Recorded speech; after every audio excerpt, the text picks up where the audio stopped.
This is the Local Real Estate Developer Podcast, where we share the stories of locals across the country who took that empty lot or that old building and turned it into something awesome that their community needs. I'm Kristi Kandel, and I've been a real estate developer my entire career. My co-host Raphael is a commercial broker, and together we're sharing the stories of locals making a huge impact on their communities. And what we've learned is you don't need millions in the bank or decades of experience to get started. You just need the confidence, tools, and the right people around you. This podcast is your chance to gain the confidence to get in the game, because real estate development isn't just for the insiders anymore. It's for people like you too. Welcome to the Local Real Estate Developer Podcast. I'm your co-host, Raphael. I am a commercial broker, investor, and commercial developer located here in Louisville, Kentucky. And I'm here with my co-host, developer extraordinaire, Kristi Kandel. Great to see you as always. Hey, good to see you. Yeah, I'm a real estate developer, investor, and I teach locals how to become developers in their community. And I found today's guest just by scrolling through Instagram, kind of looking for who's in the development space, who might have a good story to share, and came across Chris. So Chris, welcome to the show. Hi, how you guys doing? Thank you guys for having me. I appreciate it so much. Absolutely, man. Well, it's a pleasure to meet you. And we were talking a little bit offline about, a little bit about your background, but what we typically like to do on the podcast is learn a little bit more about the person that we're interviewing. So if you don't mind kind of sharing a little bit about your backstory and then maybe delve into a little bit how you got into the real estate space. So yeah, practically when it came to right before development, I've just been doing social media for the previous 4 years, 5 years, possibly.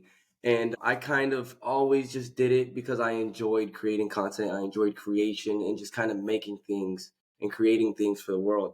So I just did that for a while. And as time went on, I ended up coming across one of my mentors' Instagrams from a friend of mine, and his name's Eric Crutchfield. So I had followed him for around a year, just kind of watching his content and everything. And funny story how I ended up kind of taking the leap, and his course to join it was around, it was $20,000 to get into the mentorship. So not cheap. The one-on-one mentorship. So It wasn't cheap. It was definitely something that I wasn't too sure about. And I was just kind of in Vegas one time. I was just there by myself in Vegas walking through. And I don't know, I just saw everything around me. And I was like, oh my God. I was like, I know I'm doing well, but I feel like I could, take that next step and do even better. And I just kind of made that leap and kind of just right then and there said, hey, all right, let's go forward with this. Let me take that leap of faith and try. I ended up doing that. I got in the program, and then lo and behold, I ended up getting 3 separate lots, and now I'm all building on all 3. That's amazing. Is that are you in Vegas right now, or No, you're currently in Dallas, which is funny because I'm from Miami. Yeah. Initially. So I'm from Miami. I live in Miami as well. So right now I'm in Dallas, but I go back and forth to Miami and Dallas. When I'm here, I got to work.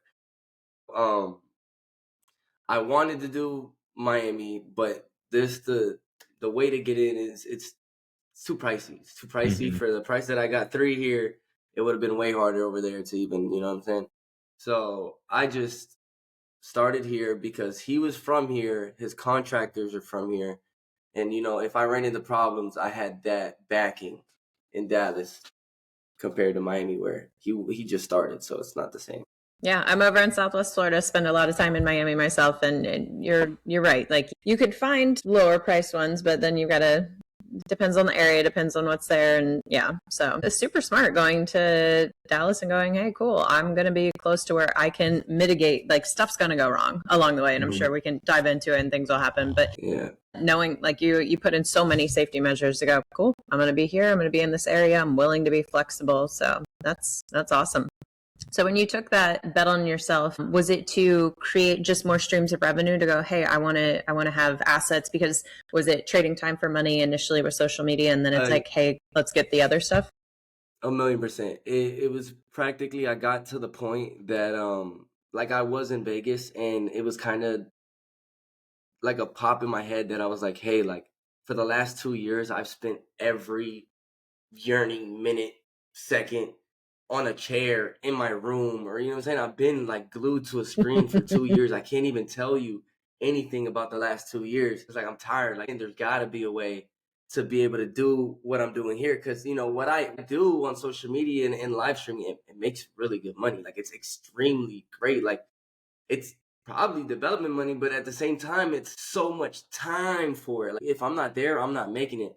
So I just felt like there had to be other ways. And now I'm not sure if this is going to be my all in all, but this is my all in all right now. So definitely revenue. That was my main thought process is revenue.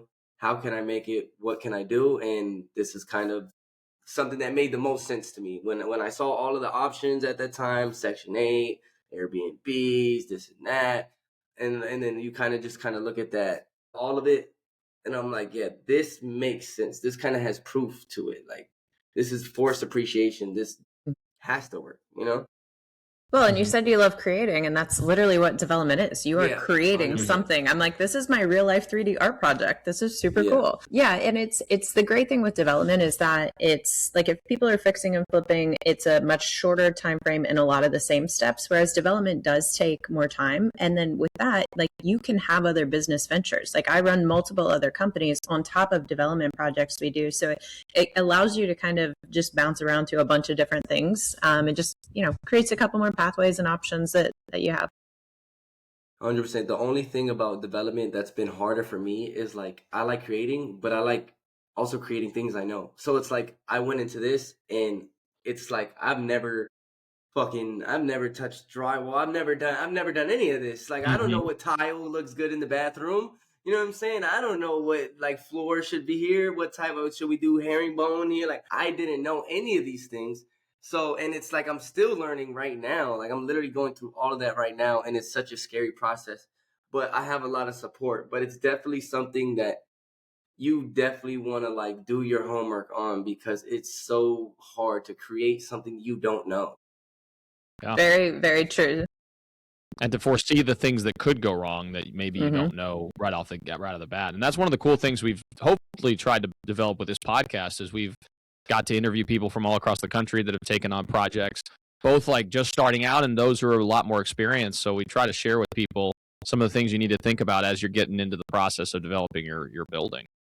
And kind of speaking back to the idea that you're describing regarding, building an engine of income. I always tell people it's like, you need to focus on the business, generate a lot of income from that business, and then divert that money that you're generating from the business into long-term hold assets. And obviously, we're big proponents of real estate, but there's other assets out there that you could invest in. But, I'm of the mindset, like, get that engine running and then take that money from that engine and start putting it into different projects. Because in the long run, I mean, you may enjoy what you're doing right now in the live streaming space. Maybe in 5 years, you decide, hey, I want to do something different, but this will afford you the opportunity to do that because now you have this property and that's humming. You got some other stuff that you got working as well. So it gives you flexibility to allow yourself to take on different opportunities when they present themselves in the future. That's great.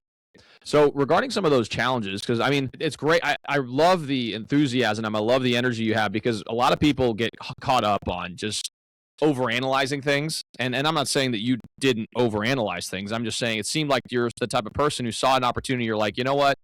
I want to be over here in the next year or two or whatever. I'm going to take action. I'm going to make it happen.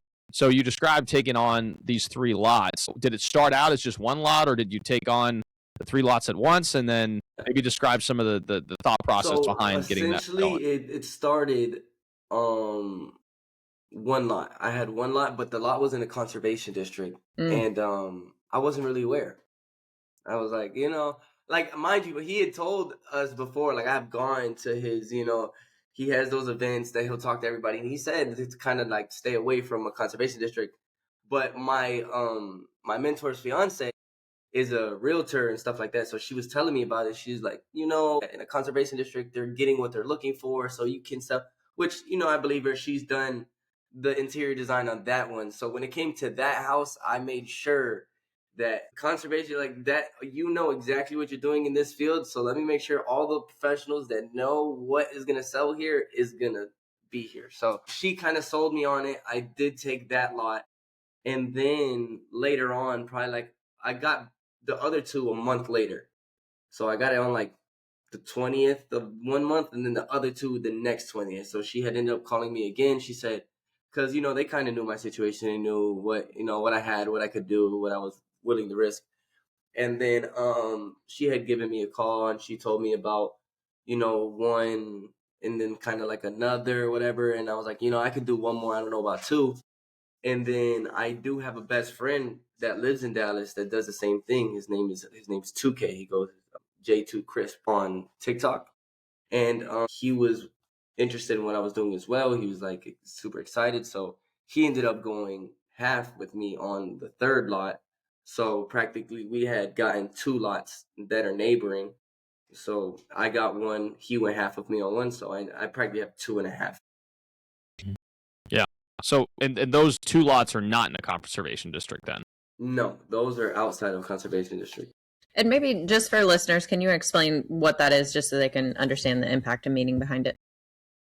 So a conservation district is where the town or just kind of the neighborhood that it's in, it is reserved in its exact form. Like the way that they build the houses, you can't have, in some places, you can't have the houses looking like they're 2-story from the front. It has to look like 1.5 stories. My conservation district, it has to be to door style. It has to be like, it has to be specific to that town, and you can't change many things like setbacks. There's so many things that are strict, and if you mess anything up, you're just going to keep going in circles trying to fix those mishaps.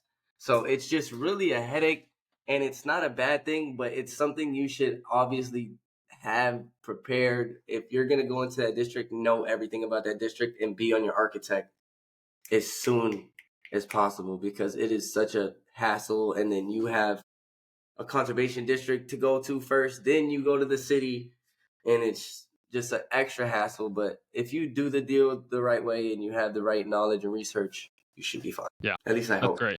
Yeah, I'll let you know in a little bit.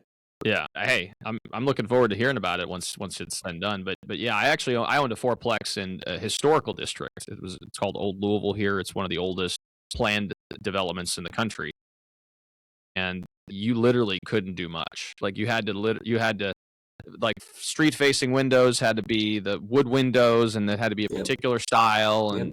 and there's just a lot of restrictions on what you could do in that particular district. Now, you could do well in those areas because it's right next to the university, it's close to downtown, so there is demand, but it's just one of those things where to your point, you have to kind of understand what you're getting into, so that you're not, kind of caught off guard with those changes or those mishaps if something were to happen. So. And Raphael, let me ask you a question. When you got into development, did you start with multifamily? No, so interestingly enough, my background was in technology and engineering, and then I got into house hacking. So I house hacked my first property. My first jumping into development was actually retail. So I'm a commercial broker in Louisville, and most of my business is either retail or industrial, and so I just know retail really well. And so all the properties we've taken on thus far have been retail. We did buy one that's mixed use that we're going to be developing. The downstairs as medical office, and then upstairs we're doing apartments. But That's nice. So we It's got really good. That's big nowadays. I'm not gonna lie. what the mixed use. Just having the mixed use, yeah. There's so Yeah. many more apartment buildings now with like plazas kind of in the bottom and stuff like that. It's been a big hit. Yeah, no, it can be for sure, especially if the area is pretty vibrant from a retail standpoint. So it just depends on, with retail, it's very location specific, and there's a lot of other variables you got to consider. But yeah, retail's great, and really any property type is if you understand it. Like I have a lot of friends who are in the multifamily space. I have investor clients that are in the office space, and there's a lot of people that are down on office. But honestly, you could make decent money, especially if you buy suburban office product that's really nice. Like those offices are full, so just depends. You just got to do your research and kind of make sure that it all works out. 100%. But yeah, so tell us a little bit about that construction process. You mentioned that you had your mentor that has kind of that base team of people that he has. How's that process been, and what phase of the construction process are you at right now?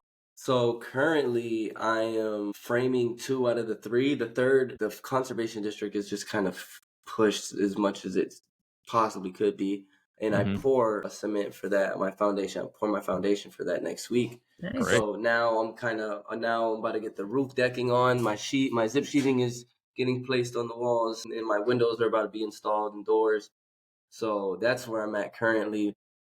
Just getting bids now with drywall, insulation. Everything is just going so fast right now. So did That's you great. hire a contractor, or it sounds like if you're getting bids, are you just I'm the hiring general this? You're the contractor GC hiring the subs to, because in Dallas, you only have to be registered Okay. to be a general contractor. In Florida, you need your license and everything. And then first, in the Monticello one, I have my mentor as my general contractor because when it came to funding, I couldn't get to be the general contractor in my first build. Mm-hmm. I had no experience, so they wouldn't have given me any type of lending. So I had him, and then now I'm general Yeah, contractor. and And the other two. maybe speak to that because people wonder, do I need to pay for it all in cash? What bank would ever bet on me? And so it sounds like you found a way to do the first one, and then we're able to Yeah. parlay that into becoming the Yes. GC. Yeah. They kind of just like the lender ended up knowing who I was and just kind of understanding that I had the capital regardless. So they know the whole situation. It's a program that they all are aware of. I'm not the only student at all, so they deal with a lot of students and stuff like that. So it kind of just ended up working with leverage. But I think finances is a very important thing when it comes to this because I get extremely stressed when it comes to this, and I could imagine people that are just getting into it and that aren't as financially well off, and like, I think it's super important to understand your soft costs and super important to understand your interest payments, and understanding the financing of it. Because if you don't, you definitely get burnt. Because I already know that I'm running into mistakes and I'm definitely probably burning through a couple thousand here and there. Luckily, I can recoup that by doing my other business, but it's just you don't run yourself into the ground. Yeah, it's great that you say that because I feel like a lot of people try to make it seem like, oh, it's all hunky dory, it's all rosy all the time, and Mm-mm. it's not. I mean, I've told the story on the podcast that we have a building that we've had vacant for a year, and we're paying a mortgage on it, and we've been trying to get through the front. We're trying to redevelop the front space, and finally we got a tenant in the back, but.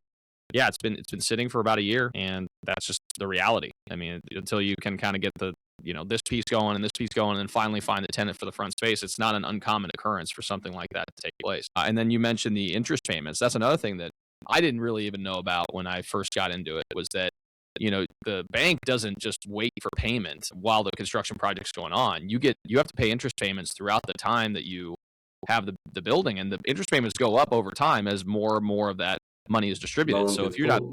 yeah, it's like the draws. So it's like people are like, oh crap, you mean I have to pay for this interest even though there's no tenant in this building? Yeah, you do. Yeah, You have to borrowing have money. reserves in place.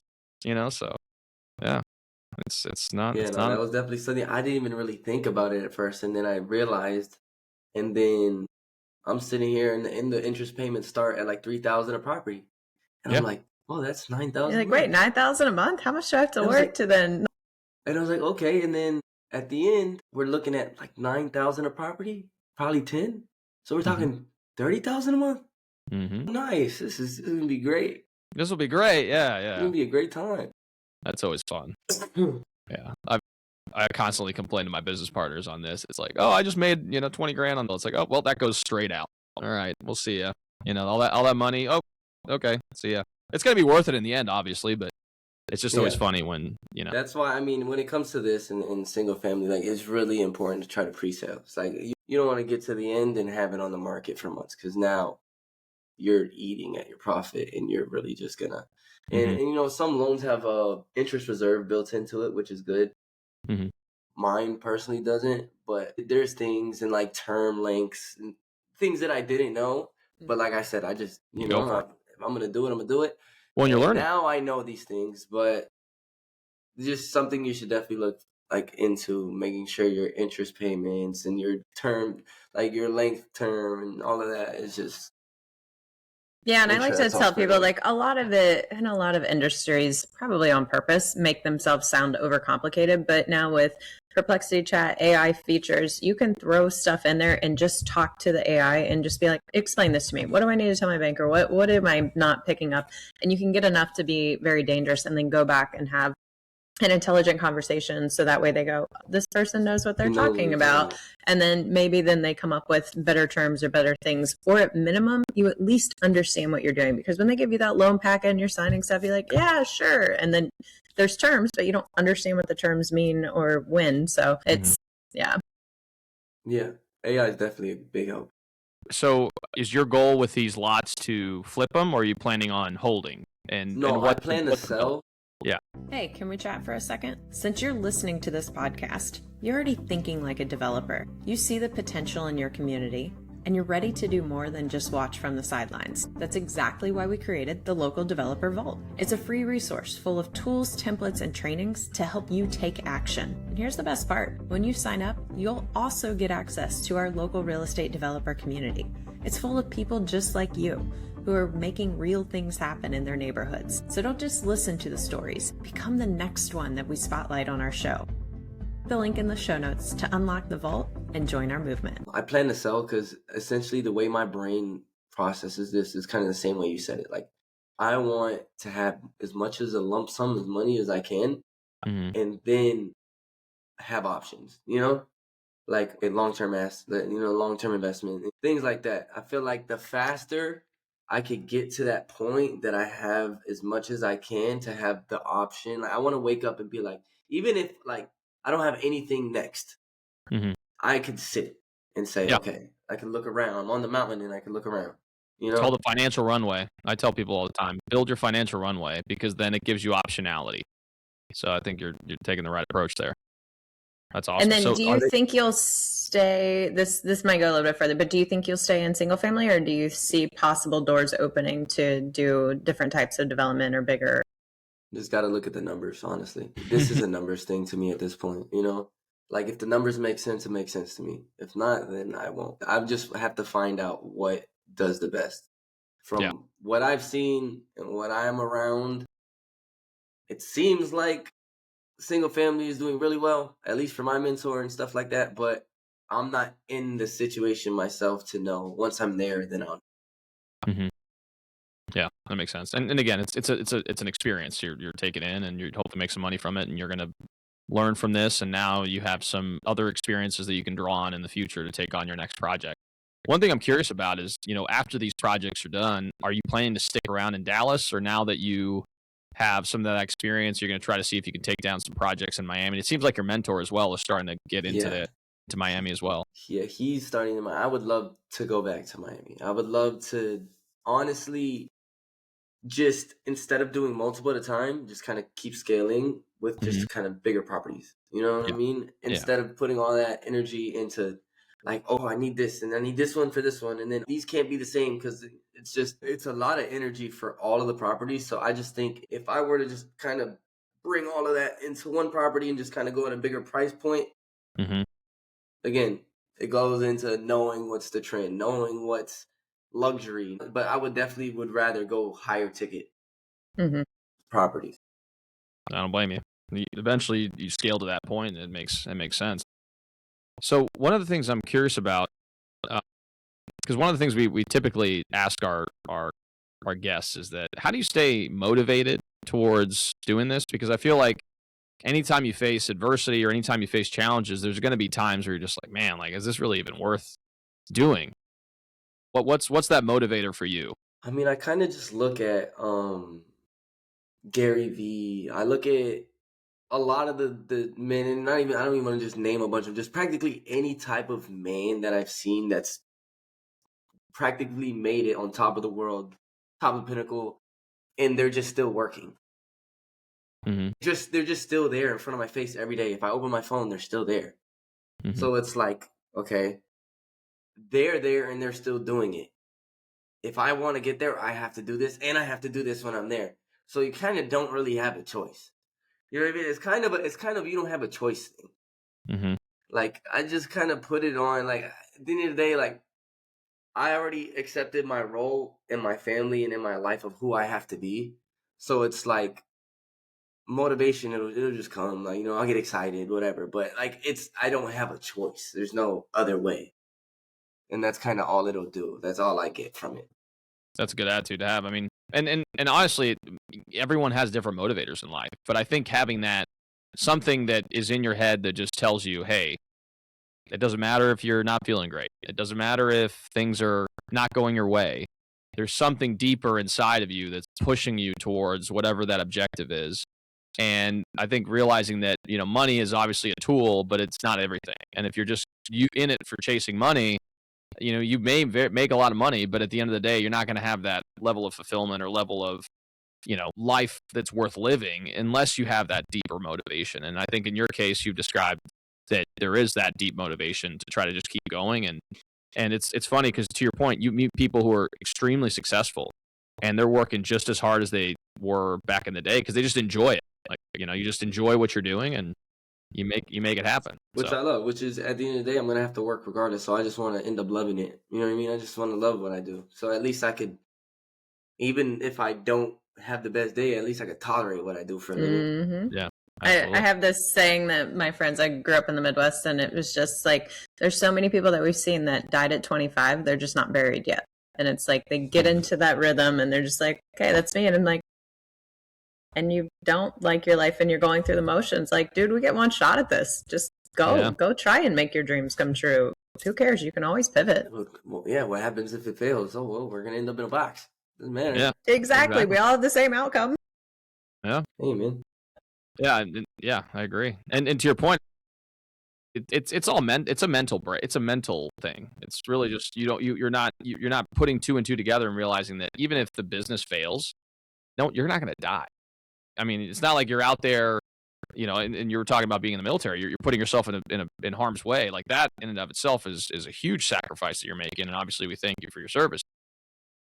But in business, it's not life or death most of the time. So even if things don't go your way, then just go back to do what you're doing before. Like what's the difference? Like what is really gonna cost you money, maybe some time, and ultimately you're gonna be back to what you maybe were doing before with a lot of your lessons. Tables. I could just end up right there cleaning tables again. Exactly. It's not gonna make a difference to me. I was happy back then. Absolutely. And that's the mental attitude you have to have because I read this book called The Millionaire Fastlane a while back, and it kind of it put these things in perspective. This guy was like, you know what? I'd rather fail at 30 different businesses for a 5% chance of hitting a home run than just never taking a swing at all. Because, at the end of the day, it's like you won't ever be whatever you want to be unless you take at bats. And if you take at bats, there's Hall of Fame players that strike out 7 times out of 10. Mm-hmm.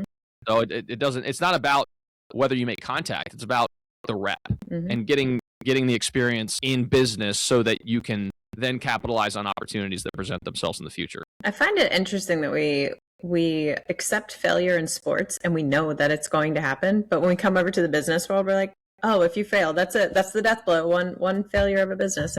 Well, it's because when it comes to business, you could tell like failure means like your life, like and it's true. Like it's good to fail to have that experience, but people don't want their life to go from here. Now you failed. Now you got to take a step back in your livelihood. In sports, it's okay, boom, like let's work back, and it's kind of the same concept, but there's a difference when it's financials and. How are we going to feed my? How am I going to feed my Where's family? the food on the table? Yeah. Are we homeless? It's survival at that point. Yeah. Well, it kind of operates on the double edge too, because I think personally, fear is a great motivator. Like when I started my business and I made like no money my first year, I was scared. I was like, holy crap! Like, how am I going to put food on the table? How am I going to be able to sustain myself? And so that fear drove me. Like I was like, bro, I got to start talking to people. I got to start knocking on doors. I got to do whatever I can to help build this business. And ultimately it's benefited me. And I obviously still have that level of fear in some capacity where it's like, okay, I can go back to that if I'm not on my game. And so it's always just kind of driving me. And there's other motivators I have in life that are outside of that are probably deeply rooted in my character. But I think one of the best motivators is how am I going to make this work? Because if I can't make it work, then there's some negative consequences there. So I don't know. I'm a big believer that negative emotion can be a great motivator. If this fails, I had nothing. I run out of money. So you're like, last 2 years, I can't tell you about. That goes down the drain too. Yep. So you're like, I get to show up every single day because that is just what I do. If all goes well. Yep. I'm gonna have a great time. Heck yeah, bro. I love that. You're gonna buy a lot in Miami and build a hotel. There you go. Please. But his luxury. Please. Yeah, it's funny because that's actually one of my. I don't know how I'm gonna do it, which I genuinely need to start road mapping. But I'm just so focused where I'm at. But I think if I need a skyscraper at some point, there has to be a skyscraper somewhere that I own.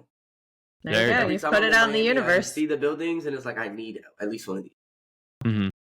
Hey, I mean, what it takes is relationships, man. Just keep developing those. At some point, you become part of an ownership group that takes down and makes a 2. I mean, JP Morgan just built a $3.3 billion office building in New York City. It's got to be one of the bigger ones that I've heard of. Yeah. So a question for you, when you talk about partnerships, you have your mentor. Can you maybe give some advice? Because a lot of people listening are scared of, oh, I don't want to get a partner. I don't know if it's the right person, or how do I pick the right mentor to go with? Can you maybe give a little thought process on how you picked yours, and then just even deciding to partner then on top of it on a deal? It's not always going to be rosy. So it's just I would always have a team player mindset, but be a leader regardless. I have a mentor, but my mentor is not gonna tell me a lot unless I ask questions. Like, you know what I mean? Like, unless I take initiative, I'm not gonna gain from my partnership from my mentor. When you have a partner, is a little different because now it's like just kind of make sure you have someone that is an honorable person and human being. Is now you're in business with that person. So shit hits the fan, you need to be able to look at that person and be like, okay, they're gonna carry themselves with honor through this. They're not gonna backstab me. And when it comes to like your mentor, you know, knowledge is knowledge at the end of the day. So take what you can. Now, if you're putting in $20,000 into it, make sure that you're getting $20,000 worth of information, or you know what I'm saying. And that's just kind of what I'll try to do. But that only happens when you take initiative. If you just sit and think that you're gonna, oh, cool, well, let me just watch this course through. Oh, I'm a professional now. Hell no. I did the course in one day and I was like, there's barely anything on this shit. All right. Yeah. I need more. All right. Just, you got to take initiative in everything you do. And if you don't take initiative, then you're just going to end up like everybody else and just kind of coast. Yeah. Well, it's ultimately your business, right? So I feel like that we've onboarded a new agent recently, and I sat down with her and I said, hey, like, I'm here for you as a mentor, as a support system, but it's your business. So I'm not going out there to develop your business. I'll loop you in on stuff here and there, and it'll be hopefully beneficial for you and your business in the long run. But at the end of the day, your success rests in you. So you got to have that. You got to be able to take that initiative and maximize the opportunities that are available to you, because no one's going to do it for you. Right. And that's the same when and you might see this with your architects and your subcontractors and any maybe attorneys or something. Like, you're like, oh, well, you have the license, you have the certification, you got my back. Well, no, you actually have to hold them accountable, and you have to go, yo, this is a certain district. You need to design the plans according to this. Don't give me a change order after you've drafted vanilla plans and then say, oh, I have to do these windows and this, that, and the other. So it was, I know when I first got into development, I fell into it at the beginning of my career in Florida, working as a sign company, and we watched the CVS pharmacies get built. So I got into it right after that. And it blew my mind that I'm like, wait, you're an attorney for 30 years and I just found something on a title report that you missed. What? And so it's understanding that, yes, they're experts in their field, but they're also human. And so by putting in those layers, you've got those safety nets, but ultimately nobody cares as much about the deal or your money as you. And if you're ahead though, then you could catch the fires before they're yes. too big. Yes. I always tell people, like, tell us early and often, because the more time you give me to solve a problem that came up, the less time and the less money I use to figure it out and to solve it. No, yeah, I mean, I couldn't agree more. And that's a lesson I had to learn the hard way. And I know we talked about it several times, Kristi, where I just was like venting to you about some of the people I was, and they're great people. I'm not saying they're not, but to your point, holding them accountable to doing what they said they're going to do, architects and attorneys and everything else. It's just part of learning the experience. So out of curiosity, now that you've had this preliminary experience, I know you're not quite done with the process of developing those properties, but what advice would you give to new developers as to how to approach this process going forward? And I know you shared some interesting nuggets earlier regarding the conservation district and other things like that, but I'm kind of curious if you could share if you had to condense it down into one piece of advice that you kind of wish you knew before you took this on, what would that be? If anyone were to get into completely new, just development out of nowhere the same way I did, I would say take as much time as you can to sit down and ask all the questions you possibly could. Mhm. Like, even like you say, even with AI, like you could just ask. Like, there's times that I know there's even things I'm lacking knowledge on still more. I'm nowhere even close to being knowledgeable on this or expert in any way, shape, or form. And I just know that if you just ask and you ask and you ask and you ask and you ask, and you're gonna figure it out. If you seek, you shall find. So just continuously ask. Even permits, all of that things. Everything, just ask. Because at the end of the day, closed mouths will never get fed. Yeah. Just dropping all That's right. sorts of nuggets there. Yeah, that's great. I appreciate that insight because to your point, I feel like there's a lot of people out there that are afraid to look like they don't know something. But at the end of the day, it's like I would rather be the dumbest person in the room because it doesn't matter. Like at the end of the day, this is my objective. If I have to look like I'm dumb because I don't know what's going on, then I'd rather look that way so that we can steer clear of any I'd rather obstacles. look that way so my bank account doesn't look dumb. I heard Exactly. this quote. I heard this quote once, and it really stuck with me. It's like, a fool who asks a question is a fool for like a second. This might not be that actual proper quote, but he's a fool for a second. Meanwhile, the fool who never asked the question is a fool for a lifetime. Mhm. Might as well figure it out. Yep, for sure. So we focus on local real estate developers, empowering locals to go do something in their community, maybe to the Main Street building, maybe it's infill housing. What would your stance or thought process be on community-driven development in working with projects that impact, and every project impacts your community? So I guess just what's your take on what community-driven development means to you? My stance on it is that it's extremely important, and that should be the main priority. And I also think there's a lot of people that if they are doing things and they're not focused mainly on the community, they are probably in a situation of financial. They're trying to, what I'm saying? They're just trying to do whatever they can. They're just trying to build so they can make money. In a sense, like on my properties, I'm just building homes. Like I didn't really think insanely about the community other than they're nice homes in the community that's going to better the community. Yeah. That's kind of the goal here. But I think it should be the most important. It should be the most stressed thing when it comes to building community, because I feel like nowadays there's less community in the United States. More technology, more division, more isolation. So just kind of having an opportunity to build community and have people around one another, that's definitely something that should be extremely stressed, especially by the big bad wolves of all of this. So that's who really needs to make things happen. And then, if Well, not, the little guys got to figure it out and get up that's there. our hope. We're like, hey, we can't necessarily take down the big bad guys, but maybe we can create this grassroots movement that empowers the locals, and we just rise up and go, look, you guys couldn't do it, so we're going to do it from the bottom up. 100%. And for example, like even like in YouTube, like how Mr. Beast is like doing a lot of the things that people haven't done. Like all the biggest people in the world, they have never even fathomed them doing. They never even done. And it's just, we're in that point. Someone's got to do it. Yeah. No, for sure. No, I couldn't agree more. So what are some of the future projects that you're looking to take on? What's the timeline, I guess, to get some of these projects wrapped up? And then after that, are you mentioned wanting to kind of accumulate a little bit of capital.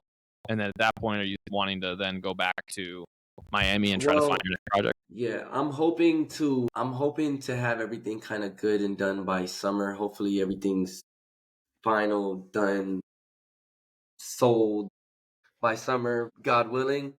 And then kind of after that, I've had a couple of ideas. I would love to be in Miami. I do want to get like a family compound, and it's just I'm understanding the whole workload of this, and I'm understanding the workload of what I used to do, and I'm just kind of still in the middle of, okay, what do I want to do?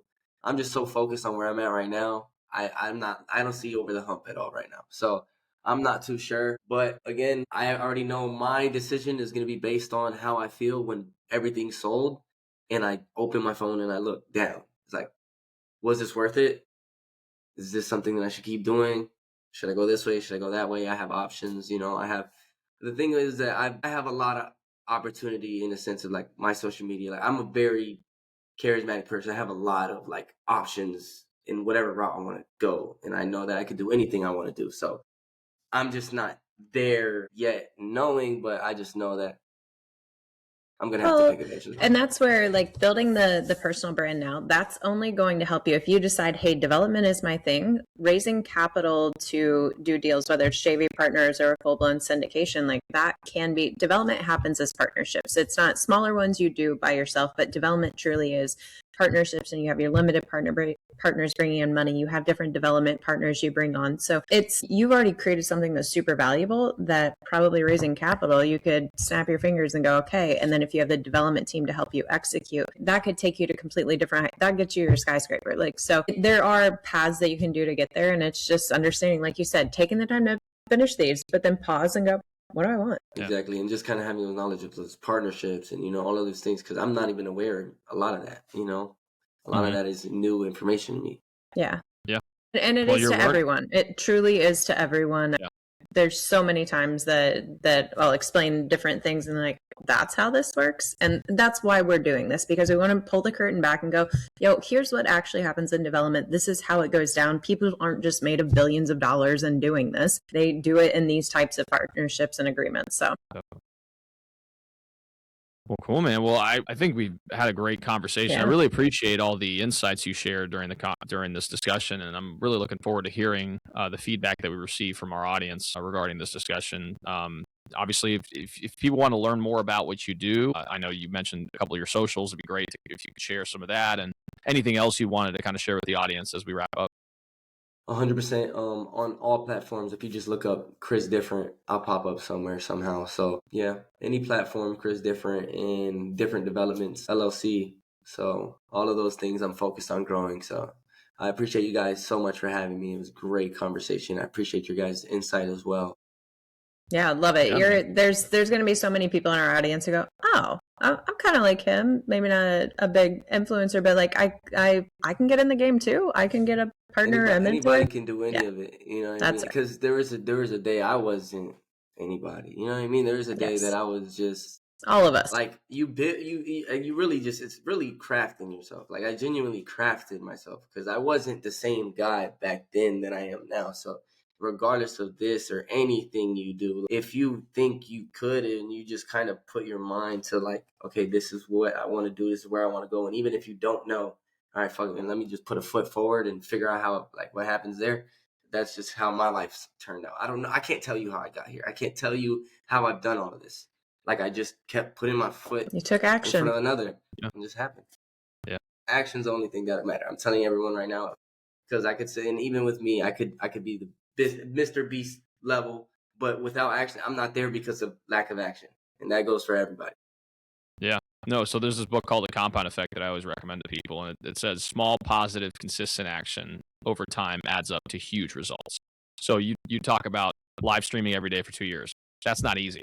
But you did it for 2 years, and now you've got a huge following, and now you have people who know your name and are able to engage with you, and you've been able to generate a pretty significant amount of income from that endeavor, and you can now take that income and go invest in properties. So if someone were to look at this from today and say, well, I'm not in that position, it's like, well, then put in the work, put in the 2 years, or put in however long it's going to take you to get to where you need to go, and then use the income that you generate from those business endeavors to then go do what you need to do. It doesn't mean that it's going to happen today, but if you start today and then build up every day, eventually you're going to get to where you want to go. If you have the intention to get there and you try to put the work, you're going to end up somewhere.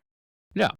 And you don't know if it's going to be a month from now, 3 months from now, a year from now, or 5 years from now. But if you do the things you need to do every day, it's going to happen. 100%. So, well, Chris, it was great to be able to speak with you. I'm looking forward to staying in touch, and I'm excited to hear the feedback that we receive from our audience. For those of you guys who are watching on YouTube, please like and subscribe.